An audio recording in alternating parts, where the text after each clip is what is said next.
Welcome to a Legendarium special about the Deucalion, Greek mythology's great flood.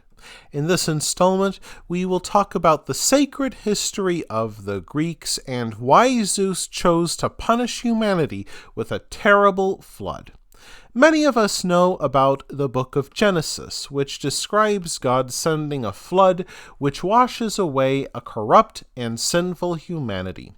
Only a man named Noah and his family survived by building an ark, which held them and all the animals of the world. When the floods ended after 40 days, Noah and his family repopulated the world. Fewer people know that this story has a Greek version known as the Deucalion. By this time, 3 ages of mythological history had already passed. During the Golden Age, the Titan Kronos ruled over gods and men. Mankind lived harmoniously among the gods, bread grew from trees, and wine flowed in rivers. Humans did not need to work, and because of this, they lived to a very old age. When they died, it happened painlessly and peacefully. This can be seen as a parallel to the Christian parable about the Garden of Eden. However, Zeus's overthrow of his father Kronos created the Silver Age, when men did live as children for 100 years, but as adults they lived for a very short time as they often fought with one another. Far worse in the eyes of Zeus, they did not pay their proper tributes to the gods, so Zeus wiped them out. Humanity would have done well to learn this lesson. During the Bronze Age which followed, men became tough and warlike, using bronze to make both their weapons and their houses. They also ate mainly meat, a dish consumed mainly by the rich in classical Greece. This mythological Bronze Age has a historical counterpart which occurred some 400 years before the classical Greeks, the historical Bronze Age. During this time, people did indeed make weapons and tools from bronze, a mix of copper and tin, which created the greatest age of prosperity then known to humankind.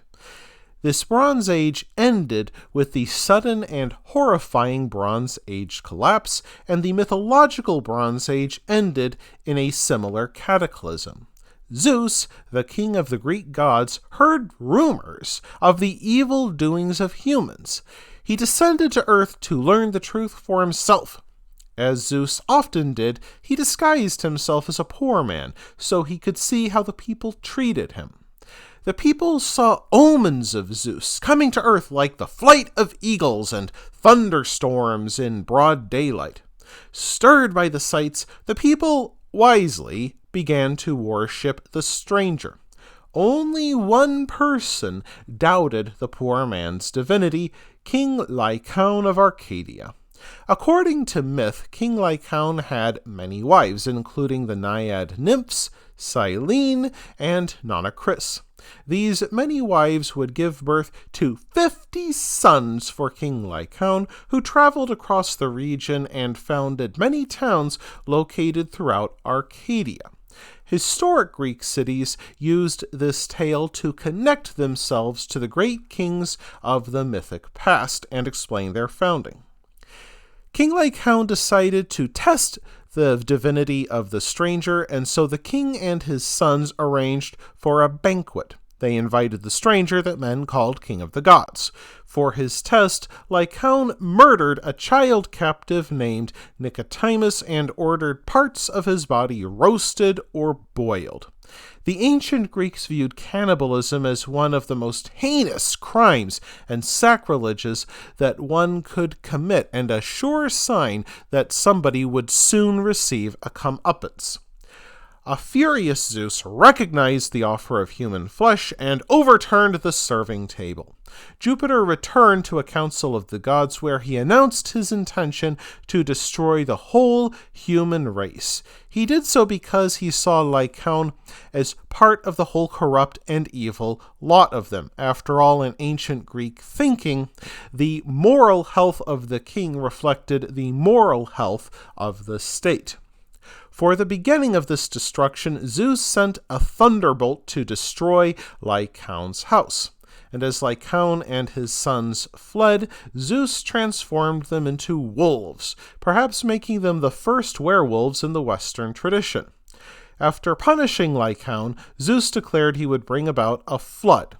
Before the waters came, the immortal titan Prometheus warned his son Deucalion of the coming flood, which would end the Bronze Age.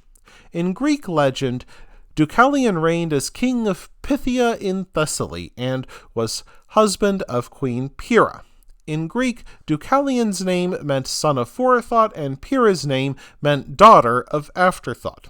To survive, he and his wife built a small wooden boat. Zeus invoked the flood waters by opening the waters of the sky and sea together. During this deluge, the rivers ran in torrents, and the sea flooded the coastal plain, engulfing the foothills with spray and washing everything clean. Deucalion and Pyrrha survived in their skiff for 9 days, and when their boat landed on Mount Parnassus, they discovered that only they survived. They traveled to the springs of Cephissus and visited the temple of Themis to ask for help in restoring humanity. Themis replied that they would leave the temple and with veiled heads and loosened clothes throw behind you the bones of your great mother. Deucalion and Pyrrha are at first confused, but eventually realize that the great mother Themis referred to is a reference to Mother Earth, and the bones are stones. They did as told, and the stones softened and turned into humans that no longer had a direct relationship with the gods. When Zeus saw that the pious married couple survived, he sent the north wind to scatter the clouds and mist and calmed the waters. Once the flood subsided, the other animals were created spontaneously from the earth. And from Deucalion's flood came the fourth age of Greek mythology, the heroic age. During this time, Achilles led the epic Greek war against Troy, and Odysseus made his grand voyage from Troy to Ithaca.